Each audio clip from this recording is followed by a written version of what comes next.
Greetings of the day. I am Dr. Anusha and today I will be talking about classification of synovial joint.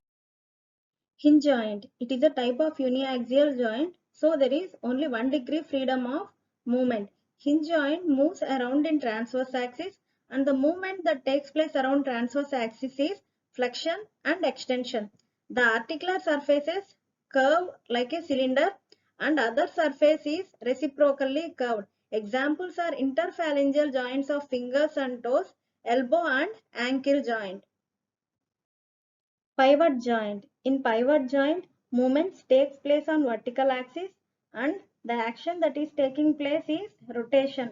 One bone will act as a pivot and which is encircled in the osteoligamentous ring. Examples are atlantoaxial joints and radioulnar joints. Condylar joint. It is a type of uniaxial joint where 1 degree freedom of movement is possible. In condylar joint, movement mainly occurs in transverse axis and partly on vertical axis. What is the movement that is taking place on transverse axis? That is flexion and extension. And in vertical axis, rotation will take place. Even though it is uniaxial joint, some amount of rotation is taking place. That is the reason it is called modified hinge joint. Each bone consists of distinct articular surfaces known as condyles and examples are, you can see condyle here, and examples are knee joint and temporomandibular joint. Saddle and ellipsoid type of synovial joints are biaxial type of synovial joints. In biaxial type of synovial joints, 2 degree freedom of mobility is permissible. The movement will take place both in anteroposterior and transverse axis. In anteroposterior axis, abduction and adduction will take place, whereas in transverse axis, flexion and extension will take place. Then what is the difference between this saddle joint and ellipsoid joint? In saddle type of synovial joint, along with movement in transverse and anteroposterior axis, some amount of rotation will take place. That rotation we call it as conjunct rotation. Whereas in case of ellipsoid type of synovial joint, there is no such rotation. Coming to articular surfaces.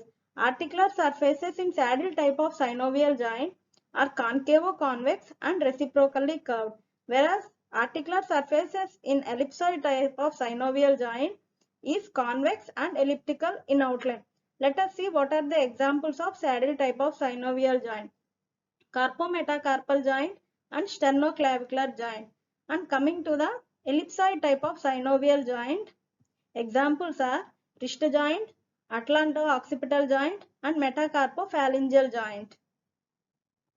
Polyaxial type of synovial joints. In polyaxial type of synovial joints, 3 degree freedom of movement is permissible and movement will take place in anteroposterior, transverse and vertical axis.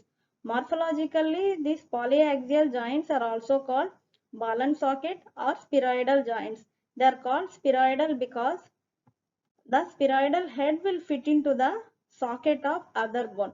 And examples of these ball and socket joints are shoulder joint and hip joint. In body, there are restricted ball and socket joint. What are these restricted ball and socket joints? Even though there is 3 degree freedom of movement, they are restricted. Examples of such joints are talocalcaneonavicular joint, articulation between incus and stapes. Gliding type of synovial joints. In gliding type of synovial joints, articular surfaces are flat and produce gliding movements in various directions. Examples of gliding joints are intercarpal joints, intertarsal joints, and joints between process of vertebra. These are also called facet joints.